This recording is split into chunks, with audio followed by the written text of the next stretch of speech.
financiamiento.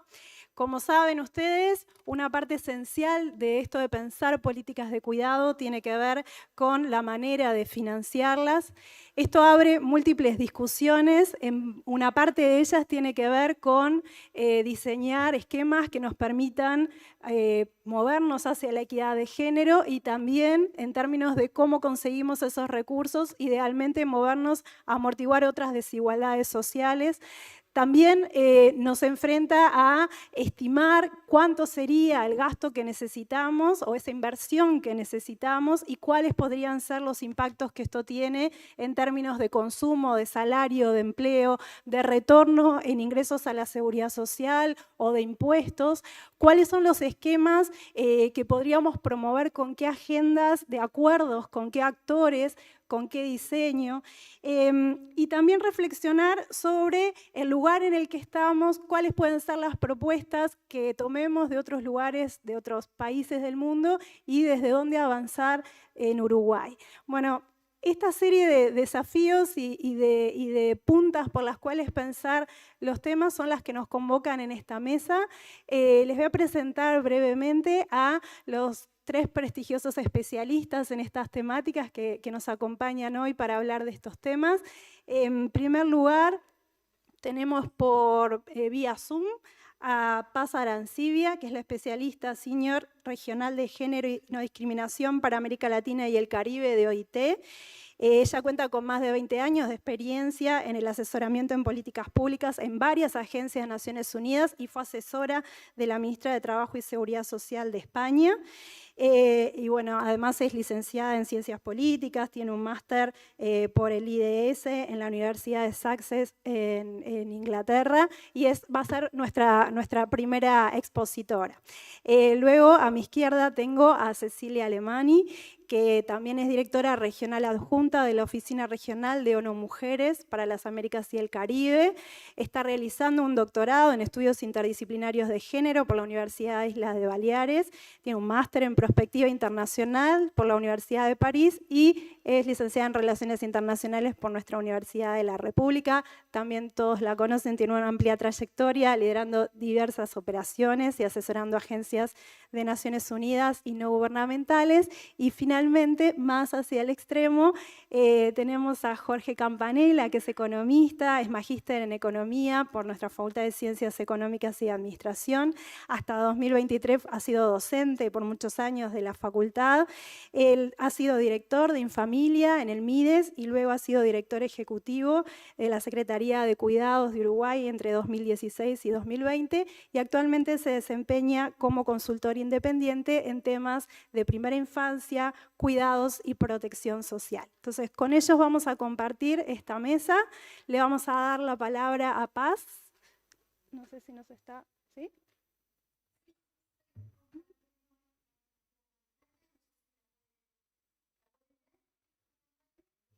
Sí, perfecto.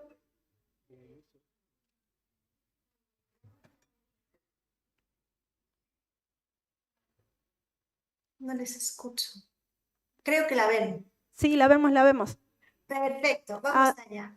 Muy bien, adelante, Paz. Muchísimas gracias. Yo quería primero dar las gracias por invitar y por dar voz a la OIT en este importante evento. Quiero felicitar por la calidad de los y las participantes. Es un placer enorme estar compartiendo la mesa hoy con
Sí, por favor. Ok, vamos allá. Estaba hablando del portal mundial, estaba hablando de cómo se encuadra esto dentro de un trabajo más grande que va más allá de lo que es Uruguay, de lo que es la región, y estaba hablando de la próxima discusión que tendrá lugar en la Conferencia Internacional del Trabajo, que es nuestra reunión normativa, donde están trabajadores, empleadores y ministerios de Trabajo y Seguridad Social. Y este año la discusión va a versar sobre el trabajo decente y la economía del cuidado. Vamos a discutir este paper que hay aquí. Como saben, la OIT es una agencia normativa y estos son los pequeños pasos, ¿verdad?, que se dan para poder tener normativa laboral con respecto al trabajo decente y a la economía del cuidado. En la región hemos sacado este informe que les invito a leer, tienen el scan aquí y pueden accederlo, es una especie de paper donde habla del cuidado desde el punto de vista de las y los personas trabajadoras. Así que vamos allá. Este es el portal mundial de la OIT sobre políticas de cuidado. Aquí se inserta el simulador. Antes de empezar a hablar del portal, que por supuesto les invito a visitar, me gustaría decirles, no sé quién fue, creo que fue en Costa Rica, en la reunión de cuidados de Costa Rica, alguien dijo que había una especie como de cansancio en términos de herramientas e instrumentos de costeos de los cuidados.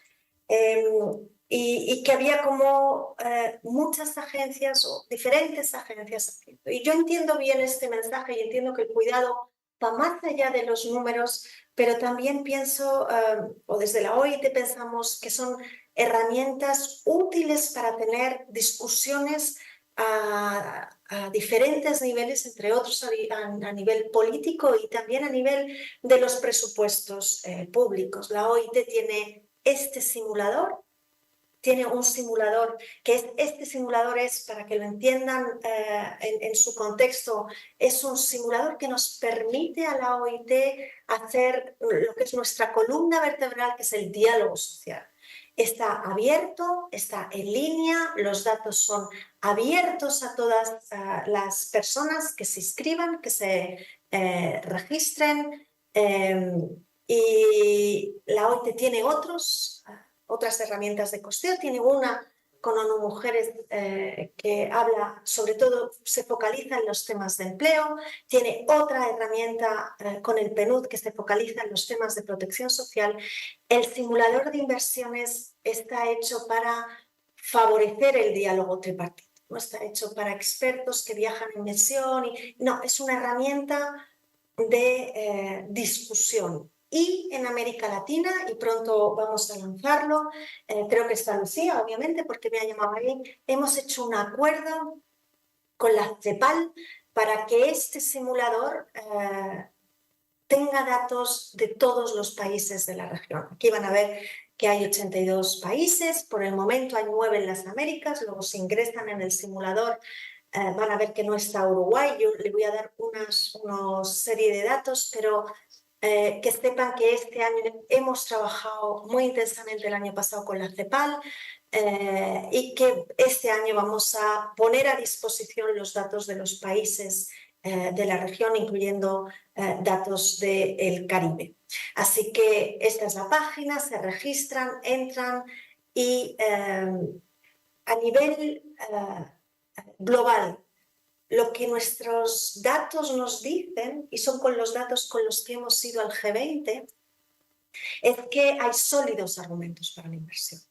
Es decir, que cuando se invierten cantidades anuales fijas, por ejemplo un 0,25 del PIB, para ampliar las licencias relacionadas con el cuidado y con las interrupciones para lactancia maternal, que cuando se expanden también la prestación de atención y educación con un 1,45 del PIB y un 2,3% del PIB para expandir la prestación de lo que llamamos cuidados de larga duración, tiene retornos, y tiene retornos en términos de millones de puestos de trabajo. Calculamos que para el 2030 son 280 millones, para el 2035 son unos 300 millones, en su mayoría formales, y obviamente es un sector altamente feminizado, en su mayoría impulsará la tasa de empleo de las mujeres, lo cual no quiere decir que la OIT promocione esto. Hay que desfeminizar los cuidados,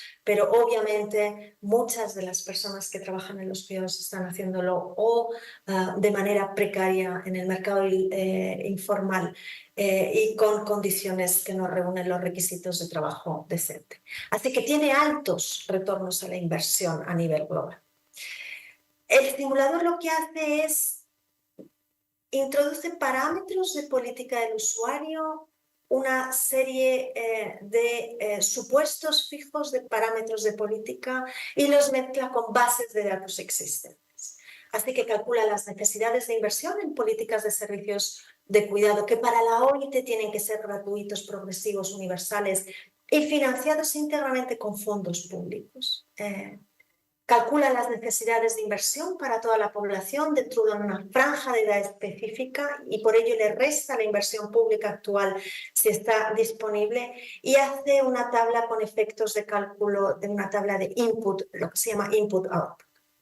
Así que esta tabla tiene en cuenta tanto a las personas que están ya cubiertas por el actual sistema de cuidados como las que aún no lo están, y de este modo se garantiza que exista un mejor sistema y que se tenga en cuenta la universalidad de los servicios. El parámetro es 2030, 2035, luego no podemos ir más allá de esas cifras.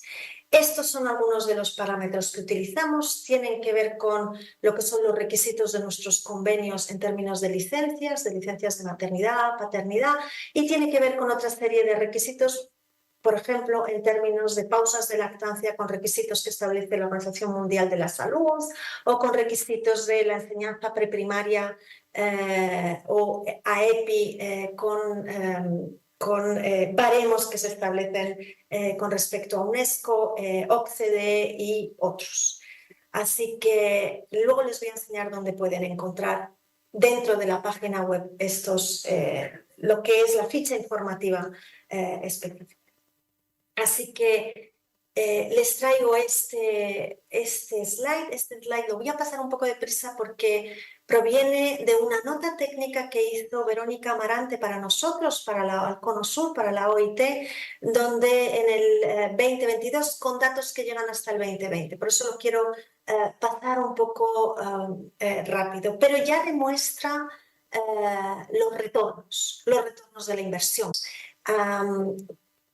Hizo un análisis sobre cómo se estableció el derecho a cuidar y ser cuidado como cuarto pilar del Sistema Nacional de Protección Social. Ustedes son ejemplo en la región en múltiples cosas, pero sobre todo en diálogo social, en negociación colectiva y en cómo muchos de los trabajadores están cubiertos por la negociación colectiva, y vemos que de lo que se invirtió, de alrededor del 0,1% del PIB invertido en 2016, se pasó a un 0,36% del PIB en 2019, luego desafortunadamente vino la pandemia y se generó retornos en los empleos y también retornos en los trabajadores del cuidado. Si vamos a los datos que nos dan nuestro simulador actualmente, y estas son unas hojas que habíamos hecho para la presentación con el G20, donde hemos incluido a Uruguay, vemos que con los datos que tenemos, una inversión en servicios universales de cuidado generaría unos 133.000 empleos para el 2030 en Uruguay. De ellos serían casi 30.000 para programas de atención y educación de la primera infancia, casi 75.000 empleos directos de servicios de cuidado y de larga duración, y que unos 30.000 empleos serían empleos creados de manera indirecta en los sectores del cuidado. En esta tabla vemos cómo podría ser la brecha de género en salarios, en el cálculo que hemos hecho de salarios mensuales. Los datos salen de nuestro informe anual de salarios, que es un informe, como bien saben, global de carácter bianual. Yo creo que este año vuelve a salir con la data de salarial que tenemos, y esto serían los beneficios en términos de brechas de género en los salarios. Así que igual tendría que haber dicho primero que se necesita una inversión anual progresiva de unos 2,6% del PIB para el 2030, y que esto podría generar este impacto en términos de empleos en su mayoría informales, en su mayoría para mujeres. Se podría reducir la brecha de género en torno a un 15,2% en 2030, y un retorno en la tasa de empleo de mujeres en torno al 70% para el 2030. Y además, cada dólar invertido en paquetes de cuidados, el ROI, la tasa de retorno, para ampliar licencias relacionadas con cuidado infantil, licencias de maternidad, paternidad y parentales, y expandir los servicios de cuidado, resultaría en un incremento de $4 del PIB. Estos son los datos para el 2035, son parecidos, no voy a entrar en ellos. Lo que sí me gustaría es decirles que para la OIT los números van acompañados, obviamente, como para todos, de derechos. 183 sobre trabajadores con responsabilidades familiares, el convenio 183 de protección de la maternidad y el 189 de trabajadoras del hogar, que como saben son trabajadoras del cuidado. Hay que garantizar, igualar los derechos de los permisos parentales. Esperemos que la reunión de este año abra una puerta, que podamos tener estándares mínimos en licencias también de paternidad y de parentales, como los tenemos en las licencias de maternidad. Además, es importante, ustedes lo saben mejor que nadie, son país ejemplo, ya lo he dicho, los diálogos sociales, los diálogos con múltiples actores, importante los liderazgos del sector de los cuidados, ya sea ministerios de la mujer, ministerios de desarrollo, pero que haya una conexión con el mundo del trabajo, empleadores, trabajadores, asociaciones de mujeres y asociaciones de mujeres de trabajadoras del hogar. Yo creo que me gustaría, simplemente para terminar, no sé si lo van a ver y si no lo dejamos estar, me gustaría enseñarles, para terminar de verdad, esta página, que es nuestra página. Aquí tienen, por ejemplo, las licencias de maternidad, no sé si lo están viendo, donde se puede seleccionar por países. Ustedes pueden tener aquí acceso a la biblioteca electrónica y a tener todas las informaciones referentes a su país, a los países de la región, y hacer comparativas también a nivel global. Yo me quedo aquí y agradezco muchísimo su atención. Muchísimas gracias.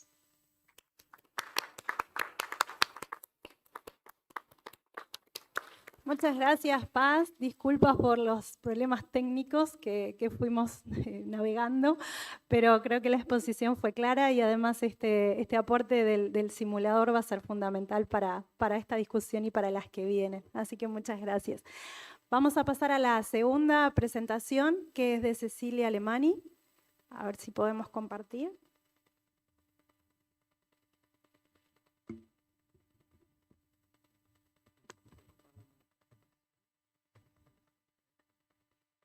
Bueno, yo voy saludando y gracias, Jorge, porque estás haciendo asistencia técnica acá en un área fuera de la expertise de todos los días. Queda clarísimo. Bueno, no, yo peor, así que buenos días a todas y todos en la sala y en línea. Es un placer venir después de Paz Arancibia de la OIT, y por supuesto formar parte de esta sesión de hoy en el Foro Nacional de Cuidados. Muchísimas gracias, Paola Sar, Laudelar, el IECON por tu pertenencia, pero la facultad que nos recibe hoy de Información y Comunicaciones por todo el apoyo y la infraestructura de estos días. Y bueno, por supuesto es un placer compartir la mesa tanto con Paz, aunque sea virtual, y con Jorge Campanella, con quien colaboramos en estas áreas. Yo tengo una presentación también, quizás yo puedo con la flecha, si no podemos mover la computadora de la mesa, así que sepan, gracias, sepan tenernos paciencia, ya la tuvieron al inicio, así que no vamos a abusar de la paciencia de la sala y de quienes nos siguen en línea por el canal de YouTube de la UDELAR en el día de hoy.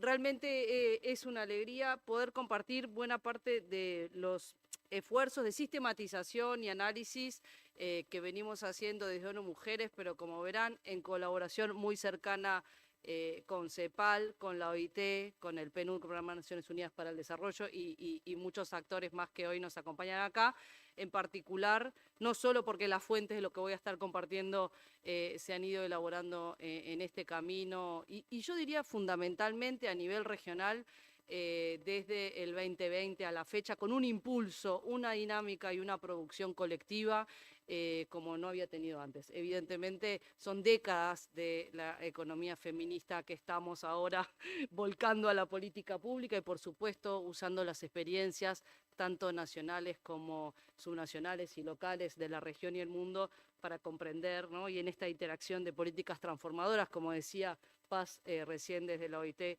ir avanzando el alcance de los derechos. Hay todo un debate también en la región para el reconocimiento del derecho al cuidado a nivel del sistema interamericano, con lo cual hay mucho movimiento, no solo en el territorio, como pudimos escuchar en las sesiones de estos días acá, sino también en todo lo que es la consolidación de la normativa, no solo nacional, sino regional en toda la región, y esto llevándose al mundo, dado que se está discutiendo también en los espacios multilaterales y de Naciones Unidas.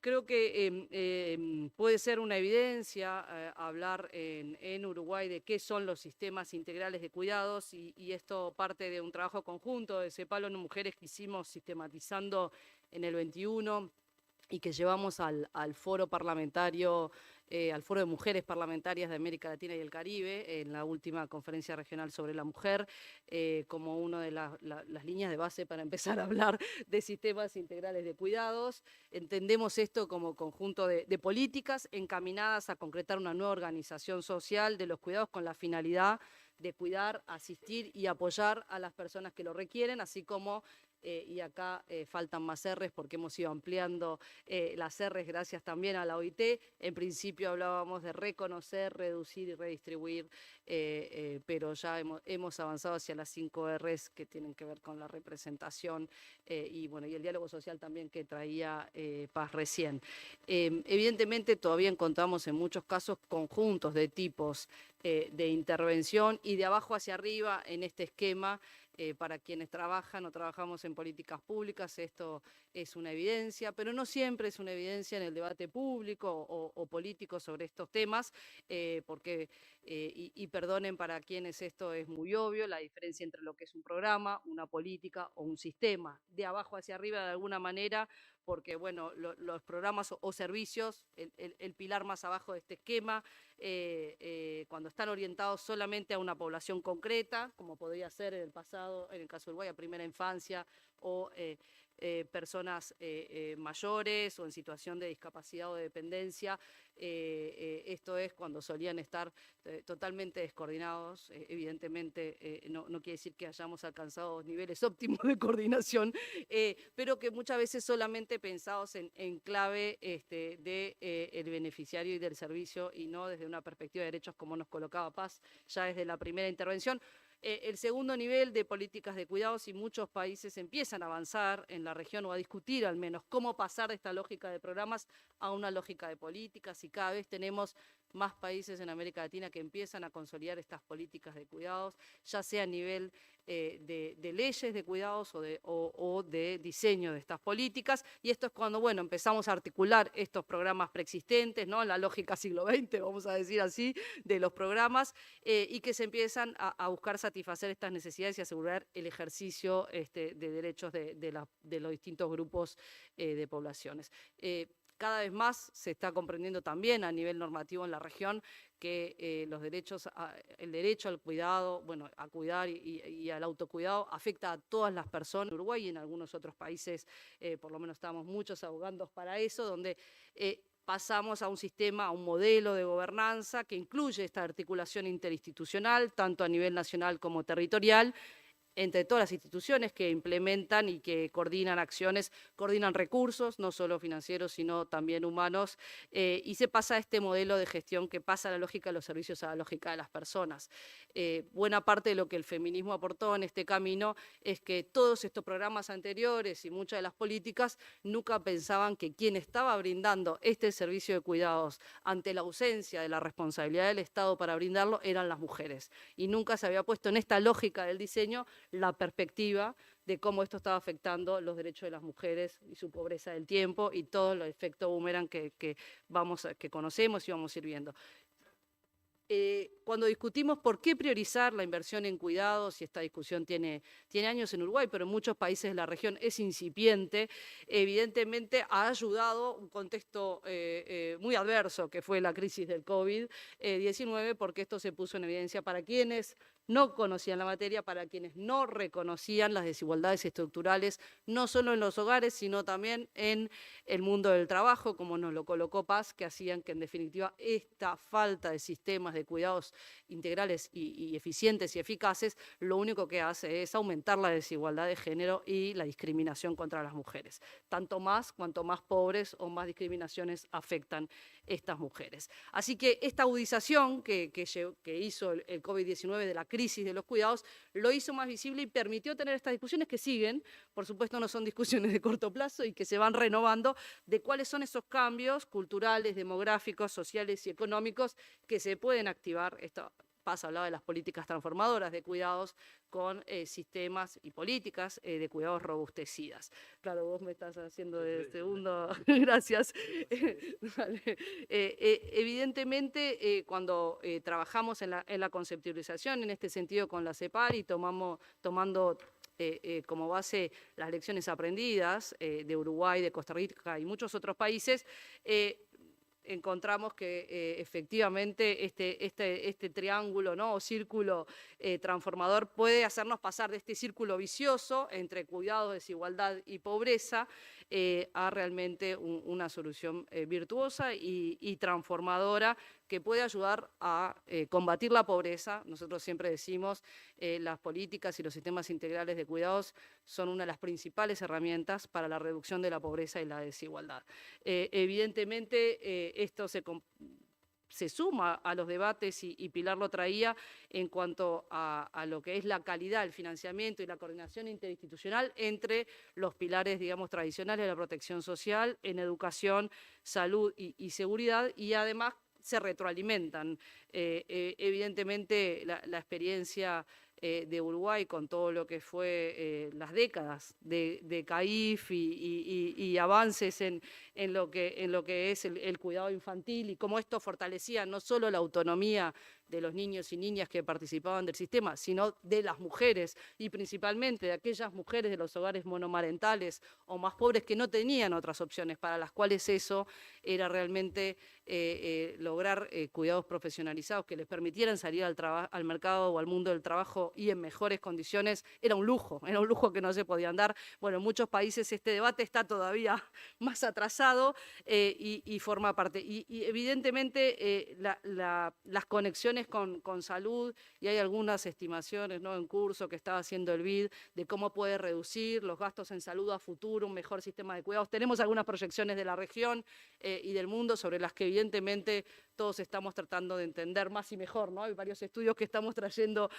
hoy acá y evidentemente no hay dudas que invertir en políticas de cuidados mejora las condiciones de vida, no solo de las personas mayores, sino también de quienes se encargan de cuidarlos, tanto cuando hay situaciones de dependencia como cuando hay situaciones de enfermedad, que en general son las mujeres. Digo en general porque esto se debe al patrón tradicional y patriarcal de nuestras sociedades y que no hay ninguna razón para que así sea y mucho menos para que así sea en el futuro. Sin embargo, son patrones que tenemos que deconstruir y que forman parte de este cambio social, bueno, que es uno de los componentes claramente de un sistema integral de cuidados y evidentemente esto implica mayores aportes en la medida que vamos profesionalizando el trabajo de cuidados, de personas cuidadoras, hombres y mujeres, se va ampliando a la base impositiva del sistema de protección social. Cuando vemos la crisis del 2020, y yo creo que ya era fin de marzo y ya estábamos coproduciendo con CEPAL, ¿no? Lucía Escuro está acá en la sala, fin de marzo del 2020, cómo estaba impactando la crisis del COVID en los derechos de las mujeres y en los cuidados en particular, empezamos a poner esta discusión como que un motor de la recuperación. Faltaba mucho para recuperarnos, todavía nos estamos recuperando a nivel mundial y en la región del impacto de lo que fue la crisis del COVID-19 y empezamos a analizar y obviamente entendiendo y traduciendo la experiencia de Uruguay y la región y el mundo, cómo la inversión en cuidados podía ser un motor para la recuperación. Y vimos los datos que nos traía Paz de la OIT y efectivamente hemos hecho muchos ejercicios en profundidad en distintos países de la región, donde no solamente costeamos lo que podrían ser distintos escenarios de cobertura y progresividad hacia un derecho universal de los cuidados en los países, con estos horizontes que marcaba también Paz, ¿no? Por las restricciones, todavía siempre trabajando al 2030, pero eso es el corto plazo en política pública, o sea que en breve empezaremos a tratar de trabajar con los datos al 2040 o 2050, y cuáles son los impactos, cómo esto puede de alguna manera generar no solo mayores oportunidades de acceso al trabajo a mujeres y reducir su pobreza del tiempo, sino también mayor ingresos familiares y evidentemente mayores autonomías para todas las personas en todas las etapas de la vida y bueno, cómo dinamizar así en definitiva esta recuperación que viene siendo tan compleja. Las premisas del financiamiento de los sistemas de cuidados, y acá yo estoy trayendo alguna información de 2 estudios, el estudio conjunto que coordinamos con CEPAL y Lucía Escuro y Raquel Cuelo sobre el financiamiento de los sistemas y política de cuidados. Todo esto está en línea, pero cuando hay papel, creo que algunos todavía valoramos tocar papel y el financiamiento de los sistemas integrales de cuidados de propuestas para América Latina y el Caribe, del cual, entre otros, participó Jorge. Bueno, ahí las premisas del financiamiento tienen que ver con algunos puntos que ya fuimos tocando en los puntos previos, la universalidad, la perspectiva, el enfoque transformador de igualdad de género, la corresponsabilidad social, la solidaridad intergeneracional y evidentemente la equidad territorial y la redistribución de los ingresos en el territorio. Vinculado evidentemente esto tanto con descentralización como con desconcentración. Las dinámicas del financiamiento de cuidados son principalmente 3 que tienen que ver con estos principios anteriores, de la intertemporalidad, la progresividad hacia la cobertura de calidad y universal y la rigidez, que es la dificultad de alguna manera en retroceder en la cobertura desplegada en la medida que esto se consolida como derechos adquiridos, ¿no? Esto creo que en países como Uruguay, donde hay derechos adquiridos en otras áreas que nadie cuestiona, como pueden ser la educación pública, a pesar de que en otros contextos hoy sí se estén cuestionando en la región, en la medida que uno instala el derecho como cuidado y su acceso y cobertura universal y de calidad, esto después se vuelve un principio rígido de las bases de la sociedad y del estado de bienestar que no se negocia más. Bueno, estamos en ese camino todavía en la región y fundamentalmente trabajando para consolidar lo que resumimos y obviamente esto siempre a modo de simplificar y esquematizar como los 5 componentes de los sistemas integrales de cuidados que muchos reconocerán, que uno tiene que ver bueno, con la ampliación de los servicios existentes y la creación de nuevos, que evidentemente esto requiere coordinación interinstitucional e inteligencia en la gestión y el manejo de los mismos y muchos otros elementos, la regulación de los servicios y las condiciones de trabajo, como Paz desde la OIT señalaba, sabemos muy bien que no solo es el sector en el que mayoritariamente participan las mujeres, sino que además suele tener altos grados de informalidad y por lo tanto el camino hacia las condiciones de trabajo decentes es más largo que en otros sectores. sectores, la formación de las personas que cuidan y la profesionalización.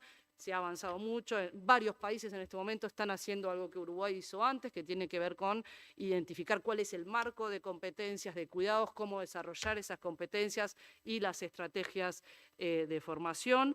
La gestión de la información y el conocimiento para que esta gestión sea avanzada en evidencia empírica, no solo por objetivo de transparencia y democracia y rendición de cuentas, sino también para ir incorporando esos datos en la toma de decisiones y adaptación de los servicios, algo que cada vez más lo vemos en el debate sobre las políticas públicas en el mundo, más vinculado con la inteligencia artificial y no necesariamente en cómo eso mejora, ¿no?, la llegada de los servicios y avanza derechos. Y dado que estamos muy sobre el tiempo, quizás voy a saltar hacia acá, exactamente. Los modelos de financiamiento de los sistemas de cuidados y PAS avanzó, por supuesto, sobre la base del principio del financiamiento público para a tales efectos. Los hemos aglutinado en relación al riesgo en dos tipos de mecanismos, esto a fin de categorizar, ex post o ex ante, y acá son los dos bloques que vemos en la pantalla. Generalmente los modelos ex post están basados en rentas generales, en el presupuesto público, y pueden combinar distintos tipos de ingreso, como pueden ser impuestos a las rentas o impuestos selectivos y impuestos de beneficios extraordinarios, por ejemplo, impuestos selectivos como podrían ser impuestos medioambientales, impuestos al tabaco, impuestos a las bebidas alcohólicas, a los alimentos azucarados. Hay variedad de opciones ahí y evidentemente esto tendrá que ver con la coherencia de la promoción, no solo del modelo de sociedad, sino de desarrollo que se esté promoviendo desde la política fiscal, en un marco en el que nuestros países se han adherido, por un lado, a los Objetivos de Desarrollo Sostenible y por otro han avanzado el compromiso de Buenos Aires en el marco de la Conferencia Regional sobre la Mujer, de la CEPAL, en el que colaboramos hacia una sociedad de cuidados. Todo esto da una batería de opciones que, por supuesto, se tienen que ir proyectando, probando, prototipando, aplicando y redistribuyendo con parte del debate social. Esto está sujeto, evidentemente, a las restricciones presupuestales y dificultades fiscales que todos conocemos. Depende de la estructura fiscal de cada país, de la presión social también, para avanzar de forma coherente en estos objetivos de desarrollo sostenible y de sociedad del cuidado. Puede generar cierta inestabilidad si no se colocan como una prioridad una política de Estado. Y bueno, puede haber resistencias evidentemente según a qué tipo de impuestos, como siempre acá la lógica es que sean progresivos y que aseguren un mayor acceso a los servicios a quienes menos tienen y una mayor carga impositiva a no solo quienes más tienen, o sea, los quintiles más ricos de la sociedad, sino también a aquellos otros actores como los grandes grupos de empresas transnacionales, y entonces ahí hay opciones también de impuestos a las transacciones financieras que todo el ámbito, digamos, de lo que es el trabajo fiscal de la CEPAL se viene proponiendo en la región. Y los mecanismos ex ante, y con esto voy a ir cerrando, son aquellos modelos basados en seguros, que pueden ser una combinación de privados o públicos. Tiene que tener un foco de largo plazo, pero tiene algunos desafíos, que puede ser la propia selección adversa, que genera mayores primas o primas más altas a quienes tienen más vía casi perversa de los seguros en este sentido, que no necesariamente van a asegurar un tratamiento igualitario, universal y justo, y esto es parte del desafío de este tipo de modelos, y la incertidumbre que genera para la ciudadanía en cuanto a la incertidumbre sobre los costos. Ahí hay muchas maneras de costear que tienen que ver con toda la lógica de cupos o plazas, ¿no? y cómo esto se hace, que vamos a escuchar más, y el desafío que tiene de la informalidad en el sentido que, bueno, no se consolida como un sector público. Hay una propuesta que hemos venido trabajando en varios espacios y discutiendo, que se basa sobre varias experiencias, como puede ser la de Costa Rica, cuyo fondo es del 74, o la de Uruguay, que es más reciente, y que en definitiva es una iniciativa de un fondo solidario de cuidados que permite asegurar múltiples ingresos de fuentes con un destino final, que es básicamente financiar el sistema de cuidados. Y quizás yo paro por acá por las características, porque vamos a profundizar con Jorge en el caso de Uruguay. Muchas gracias.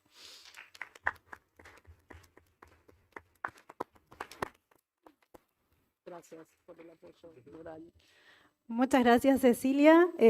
Seguramente vamos a tener una segunda instancia para ampliar la participación y vamos a darle la palabra a Jorge Campanella, que va a poner el foco en el análisis del problema, concretamente en Uruguay. Muy buenos días. Si me dan medio segundo para... ¿Qué tengo que hacer? F5. Mierda, tal. Muy bien. Bueno, muy buenos días.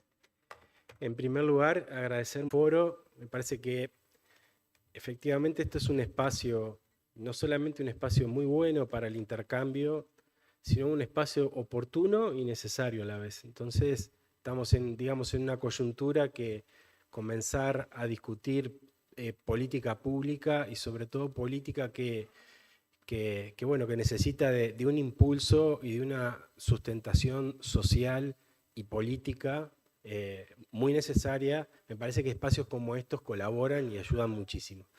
Así que la verdad un honor y un placer estar acá, compartir la mesa con Paz, con Cecilia y ser moderado por Paola, también un gusto.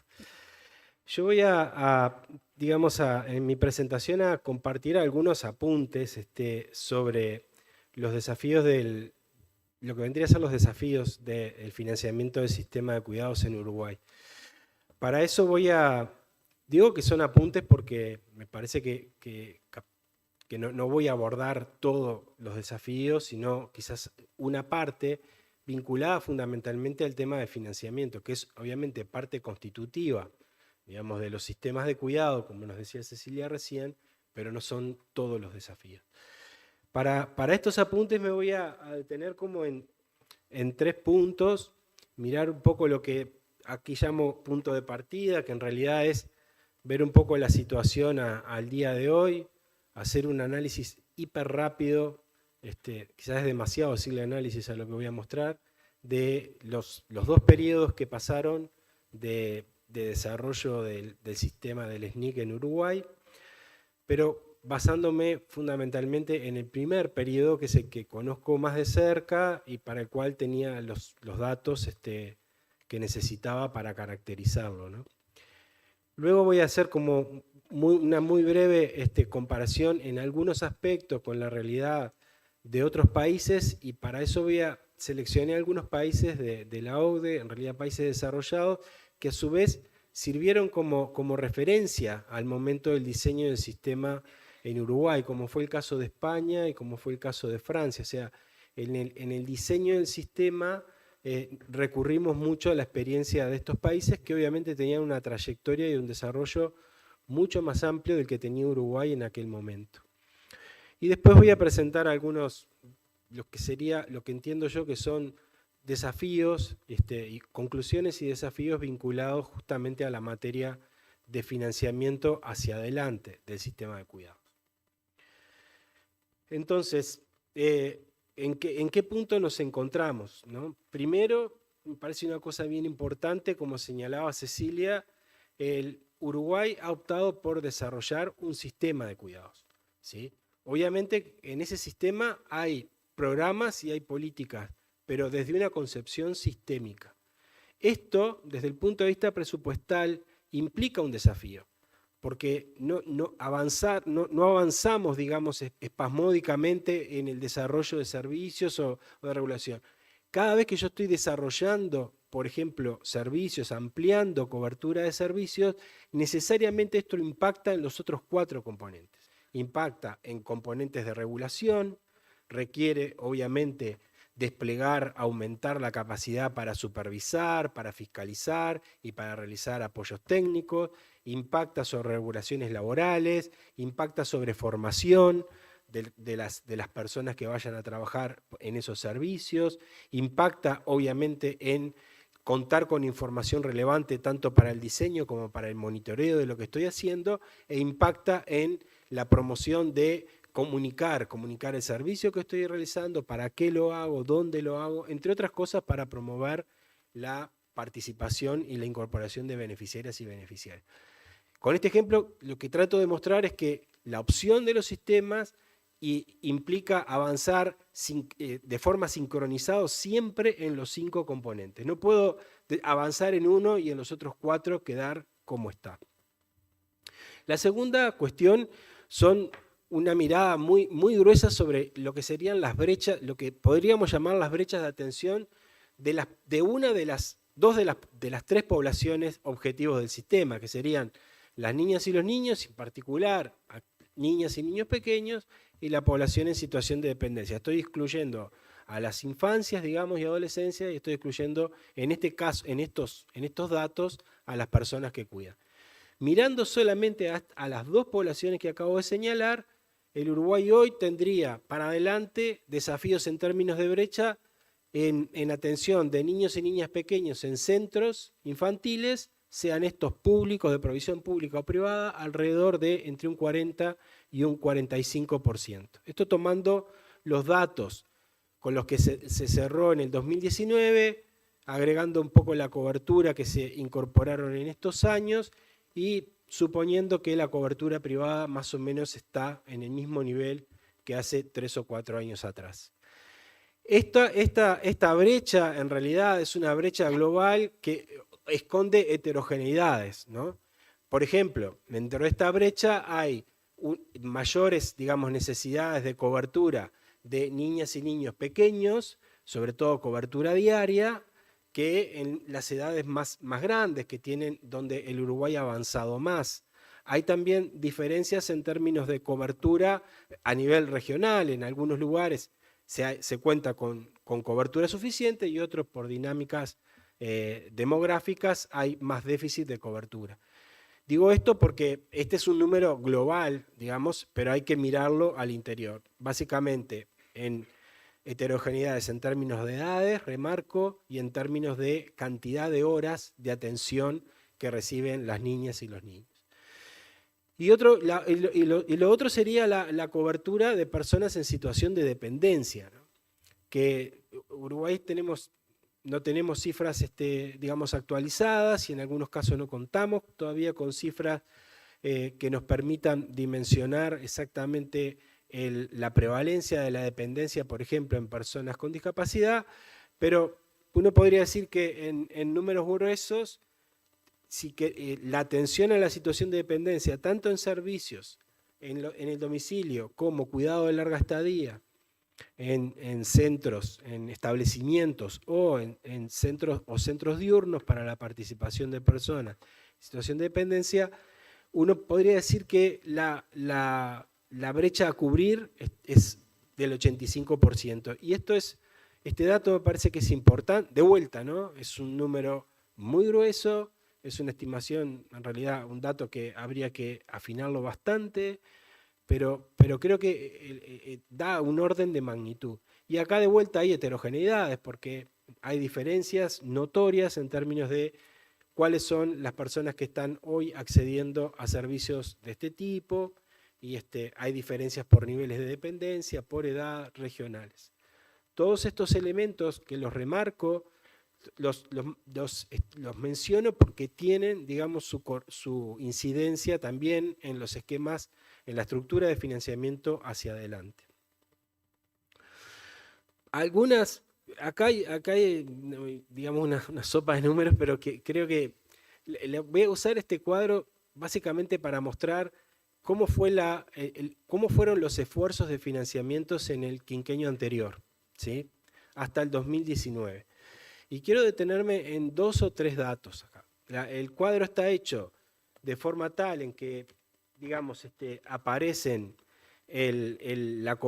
digamos, lo que vendría a ser el componente de servicios, que es la primera fila sombreada, el componente de formación, y después están como agrupados los otros 3 componentes. Y cada fila tiene el porcentaje, el peso de cada uno de estos componentes en el total de inversión en el año y los millones de dólares estimados que se invirtieron en cada uno de los años, entre el 2016 y el 2019. 2 advertencias. La primera, subrayar que se trata de presupuesto incremental, o sea, no estamos tomando en cuenta la línea de base con la que partía el Uruguay. Eso tiene mucha incidencia sobre todo en servicios de primera infancia, en donde el Uruguay ya venía invirtiendo. Lo que se muestra acá es el incremental, por sobre lo que se invertía al 2015.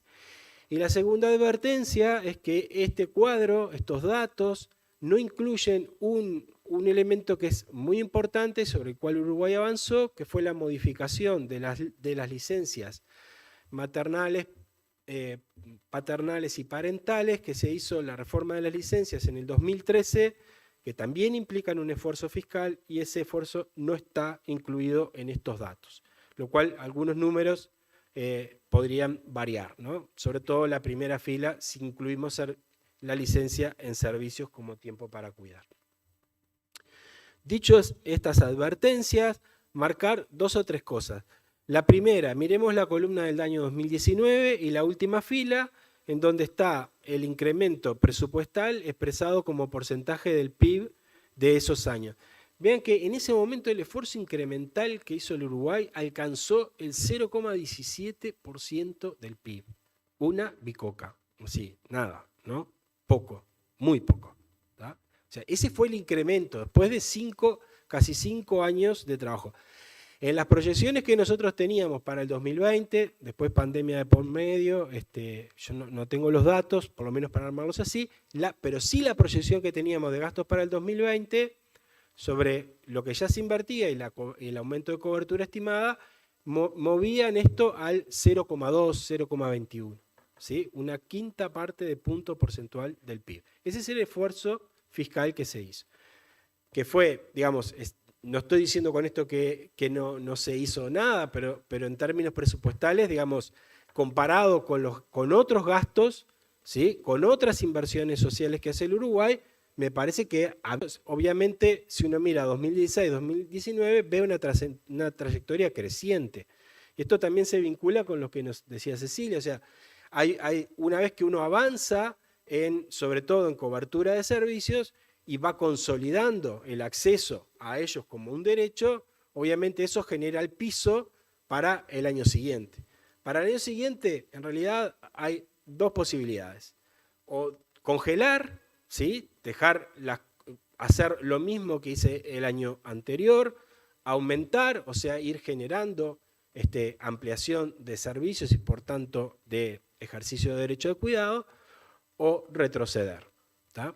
¿Cómo se retrocede? Bueno, por ejemplo, se puede retroceder simplemente no incorporando más beneficiarios y dejando que, en el caso, por ejemplo, del cuidado de larga estadía, que el ciclo muestra que se trataba de consolidar lo del año anterior y avanzar un poco hacia adelante. Y por último, en otro elemento caracterizador, digamos, de este periodo, es el balance entre expansión de servicios de primera infancia y los de personas, o digamos, los servicios dirigidos a la atención de personas en situación de dependencia. Vean que acá hay 2 cosas. La primera, que siempre hay un peso mayor de primera infancia que en personas en situación de dependencia. En el caso de Uruguay, aunque el porcentaje de participación de las personas en situación de dependencia fue creciente a lo largo de estos años. La razón de esto se explica fundamentalmente porque los servicios dirigidos a personas en situación de dependencia que se desarrollaron en este periodo fueron servicios relativamente nuevos, digamos, que no existían como oferta pública. Y por tanto, el proceso de maduración de cualquier programa o política pública implica que, bueno, que al principio hay que cimentarlo, echar las raíces, hay dificultades en términos de gestión, y una vez que el servicio madura, se puede expandir con mayor facilidad. Eso podría explicar por qué crece, digamos, los servicios de situación de dependencia. Pero igualmente siguen siendo siempre inferiores a los de primera infancia.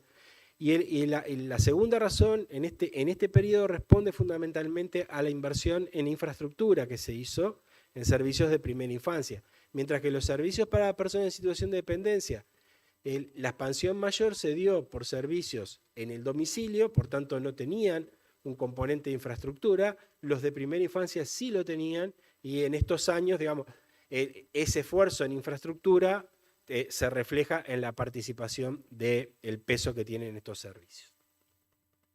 Y luego, digamos, generalmente cuando uno piensa en esquemas o modelos de financiamiento, a lo que remite inmediatamente es cómo financio servicios de cuidado. ¿Por qué? Porque son los que tienen el peso mayor en la estructura de los sistemas, ¿no? Los otros componentes acompañan, pero obviamente presupuestalmente tienen una incidencia mucho menor. Bien. Bueno, ¿cuáles son las características que en ese periodo, pero también en la actualidad, que tiene el modelo de financiamiento en Uruguay? Lo primero, que se financia sustantivamente con recursos de rentas generales. El otro es que la integración de otras fuentes de financiamiento que no sean rentas generales son, digamos, relativamente marginales, no alcanzan al 7 o al 8% al 2019. Y creo que ahora, por lo que vi, por los números que vi, más o menos esto debe haberse mantenido, digamos, no hay un aumento de otras fuentes y la participación es abrumadoramente mayoritaria de rentas generales. Por ejemplo, analizando los datos de hasta el 2019, el 14% del presupuesto en asistentes personales se financiaba con copagos y el 33% del presupuesto de teleasistencia se financiaba con copagos. O sea, siempre los copagos solamente estaban presentes en estos dos servicios, obviamente no los servicios de primera infancia y no en los centros de día. En estos servicios la participación de copagos era siempre inferior y generalmente se tradujo además de copagos en los servicios, hubo otros aportes vinculados a algunos de los servicios en términos de infraestructura, para servicios de primera infancia, los servicios donde se desarrollaban entre sindicatos y empresas, y en la formación por el tema de INEFOP. Algunas cuestiones comparadas con otros países, comparado con España, Francia y Bélgica. El servicio de cuidado a domicilio, todos los países tienen servicio de cuidado a domicilio, o sea, Uruguay, al igual que estos países, lo tiene.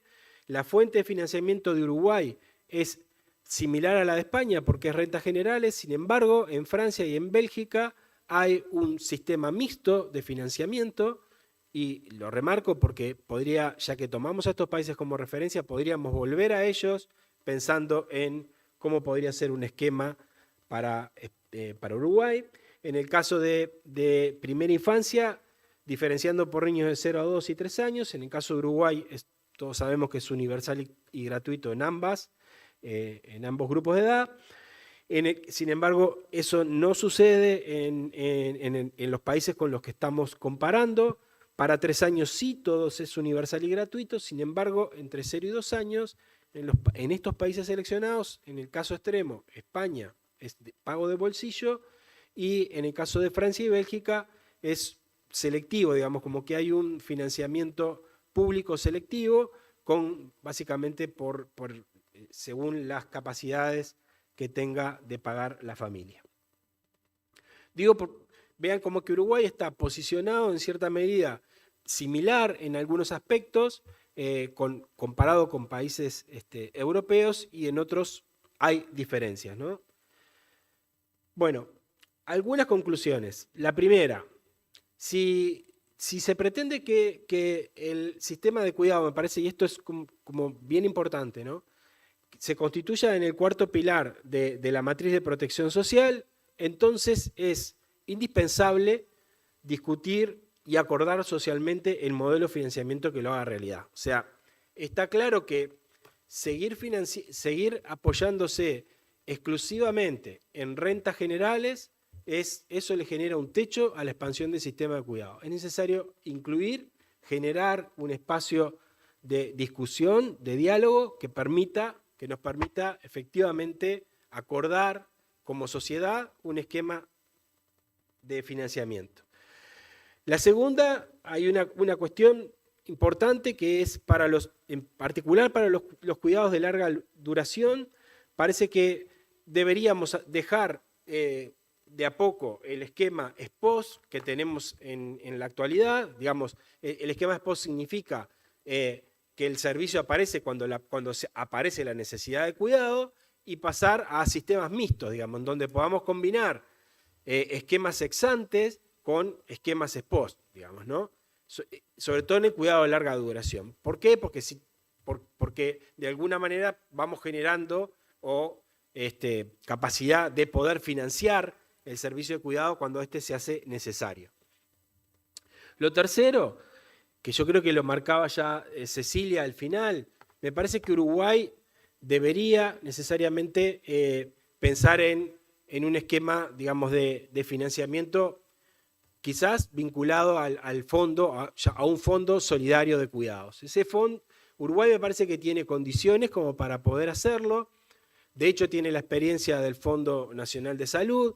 Digamos, hay una experiencia de esquema de gestión institucional operativa a la cual se puede recurrir. Hay un esquema también vinculado a cómo se financia ese fondo.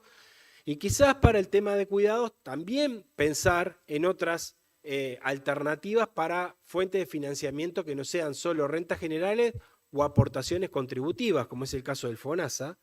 Y pensemos, por ejemplo, en cuestiones que Cecilia planteaba, de impuestos específicos, por ejemplo, en el caso de Uruguay, claro, no tenemos recursos no renovables, como podría ser el caso de Chile, pero sí tenemos, por ejemplo, infraestructura pública, que cuando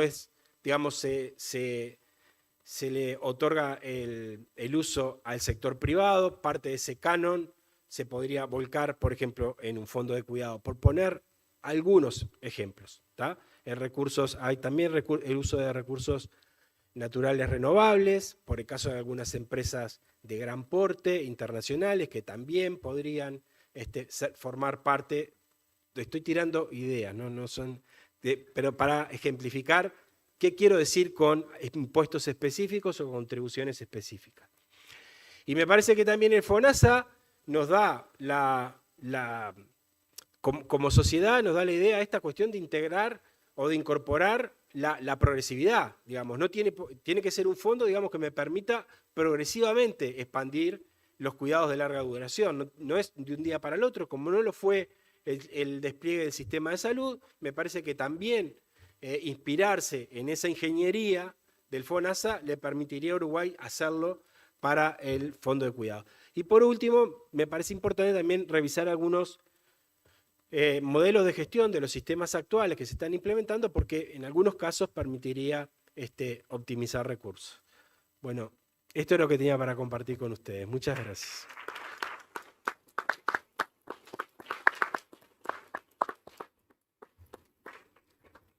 Bueno, muchas gracias a los tres exponentes. Estamos a 5 minutos del tiempo que teníamos pautado. Les queremos invitar a los compañeros que nos acompañan acá en la mesa a dar un mensaje final de 1 minuto, si quedó algo en el tintero con estos apuros. No sé si Paz nos está escuchando también. No. Sí, estoy escuchando, sí. Vale. Sí, tenemos 1 minutito para un cierre. Te invitamos a ver si te estamos viendo. No te estamos viendo, pero te estamos escuchando. Para que creo que a ver si lo puedo. Bueno, yo muy breve agradecer este espacio. Decir que todos los elementos, todas las herramientas son pocas para defender establecer políticas y sistemas de cuidados. Como sabemos todos, vienen vientos difíciles y hay que realmente ponerse a ello. Hay una oportunidad, lo digo siempre, en el mercado laboral se están alcanzando niveles de productividad debido a las transformaciones digitales del mercado de trabajo. Hay nuevas maneras de financiación. Es el momento de estar ahí, de ser innovadores, inclusivos en el sentido de incluir a todos los organismos, a trabajadores, empresarios, ministerios de trabajo y otros ministerios, a que entiendan estos mensajes, porque muchas veces nos quedamos entre nosotros y no se entiende muy bien. Yo creo que tenemos también, es nuestra responsabilidad, que esto que estamos transmitiendo hoy pueda acceder al mayor número de personas, de decisores y decisoras políticos, y que podemos implementar una agenda que ya es de urgencia, una agenda de los cuidados que es urgente. Y muchísimas gracias. Muchas gracias. Cecilia. Bueno, muchas gracias, Paola, y todos por la paciencia y la atención acá. Quizás fortalecer un poco la provocación a pensar en la innovación para el financiamiento y los fondos solidarios como una iniciativa que evidentemente permita fortalecer, ¿no?, la progresividad hacia la universalidad y la sostenibilidad en el tiempo para financiar los sistemas de cuidados, y quizás compartir que en este momento, que en este momento tenemos más de 15 países en América Latina y el Caribe que están diseñando y avanzando hacia sistemas integrales de cuidados desde esta perspectiva de derechos, interseccional y muchas veces con un enfoque intercultural que es mucho más necesario en otros países de la región, donde no necesariamente había capacidades o una oferta pública previa, como sí la teníamos en muchos de las áreas de cuidados en Uruguay. O sea, están partiendo de mucho más atrás y algunos que lo están haciendo de abajo hacia arriba, o sea, a nivel provincial o departamental y local, porque todavía no está el espacio como para pensar a nivel nacional, no solo porque hay países federales, no solo porque hay países que son continentes, sino también en otros países como Panamá y otros, ¿no? O el propio Brasil, donde se empezó a trabajar con un primer piloto de Belén, y ahora a nivel nacional hay todo un diseño del Sistema Nacional de Cuidados de Brasil que toma los mismos 5 componentes que Uruguay. O sea, para mí este es un hermoso caso de donde una innovación que sobre la experiencia internacional hizo Uruguay en el pasado, y por supuesto está en desarrollo y hay que seguir innovando, prototipando y mejorando, se ha trasladado a toda la región, ¿no? Yo creo que es uno de los mejores ejemplos de réplica de política pública de los últimos 15 años. Cuando vemos ahora el avance que está haciendo Brasil, Colombia, Chile, en este sentido es impresionante. Estamos haciendo ahora el costeo de cuidados para el gobierno de Chile, para todo el país en ese sentido, y colaborando también en cómo combinar esto con el presupuesto público con perspectiva de género, con Hacienda, junto a la CEPAL. Y bueno, hay muchas experiencias a nivel local que están avanzando en la medida que lleva más tiempo consolidar la política nacional. Monterrey en México, bueno, Juan Díaz en Panamá, y Belén Azúa y Santo Domingo en República Dominicana, Villa El Salvador en Perú, o sea, y varios esfuerzos en Colombia en este sentido. Así que hay toda una dinámica, vimos ejemplos, ¿no?, en el panel anterior que coordinaba Virginia Varela desde el PNUD sobre esfuerzos locales de cuidados también en Montevideo. O sea, esta combinación de arriba hacia abajo y abajo hacia arriba de cómo fortalecer el Sistema Nacional de Cuidados, pero a la vez fortaleciendo el territorio y todo el reconocimiento de lo que pueden ser los cuidados comunitarios. Creo que ahí hay una agenda que se expande, pero que a la vez hay mucha oportunidad para seguir aprendiendo, porque al fin y al cabo tenemos que innovar y aprender y asegurar la sostenibilidad. Así que gracias por esta vuelta al final. Bueno, dos o tres cuestiones que capaz que mencioné, pero las quiero reafirmar. La primera, que me parece que el discutir un sistema, para discutir, digamos, un esquema de financiamiento, esa discusión tiene que ser en el marco de la discusión del propio sistema. O sea, no se puede discutir financiamiento por un lado y expansión del sistema de cuidados por el otro. Tienen que ir necesariamente juntos. De hecho, hay una interdependencia clarísima entre los dos. Para esto se necesita liderazgo político y una institucionalidad fuerte. Es súper necesario de que esta discusión esté presente espero yo, en la campaña política actual, con mucha fuerza, que sea asumido por los partidos políticos como un desafío social que tenemos por delante, y que el sistema de cuidado tenga una institucionalidad clara, fuerte y potente, ¿sí? Esa institucionalidad que estaba marcada en la ley que le dio origen en el 2015, bueno, hay que tenerla permanentemente presente, ¿no? O sea, es sobre esa institucionalidad que lo que se vaya a hacer se tiene que hacer. Lo otro es que en términos de desafíos me parece que hay justamente en el avance en primera infancia necesariamente no es un avance solamente en cantidad de niñas y niños a incorporar, sino en el tipo de servicio al cual acceden las niñas y los niños. Tenemos para avanzar básicamente en dos cosas. En licencias parentales, maternales y paternales, Uruguay tiene que dar otro salto. En el 2013 dio uno, pero necesariamente hay que volver a discutir el esquema de licencias que tenemos y ampliarlo. Sobre todo, y trabajando no solamente en la licencia de trabajadoras y trabajadores formales, sino también en toda la otra área de trabajadoras, y en particular trabajadoras por cuenta propia. Y en primera infancia también los desafíos los tenemos en el tipo de servicio, dicho esto en términos de la cantidad de horas a la cual acceden de cuidado las niñas y los niños. O sea, quizás sean la misma cantidad de niñas y niños, pero que las horas de atención que reciben es uno de los temas sobre los cuales tenemos que trabajar. Y que obviamente son los más caros, porque en primera infancia atender a las niñas y los niños más pequeños es más caro, ¿sí? Implica un esfuerzo presupuestal distinto que para atender a los niños y los niños de mayor edad. Y lo mismo el avance en cuidados de larga duración. Yo creo que hay que plantearse también lo que hemos hecho, rescatar, digamos, trabajar sobre lo que se ha hecho en estos 10 años y avanzar en ese cuidado, digamos, ¿no? Y en la discusión, y por último, en la discusión social y sobre todo con los ministerios de Economía, con el Ministerio de Economía, remarcar permanentemente no solo la deuda que hay social en términos de cuidado, sino los dividendos que genera los cuidados, ¿no? Que ya Paz, me parece, y Cecilia lo han desarrollado, pero eso nos tenemos que como sociedad convencer de que eso es efectivamente así, ¿sí? Así como queríamos una sociedad ilustrada, educada, bueno, también queremos construir un Uruguay de una sociedad como una sociedad de cuidado. Ese es el mensaje, digamos, de cierre que tenía Paola. Bueno, muchas gracias a ustedes por la presencia y vamos a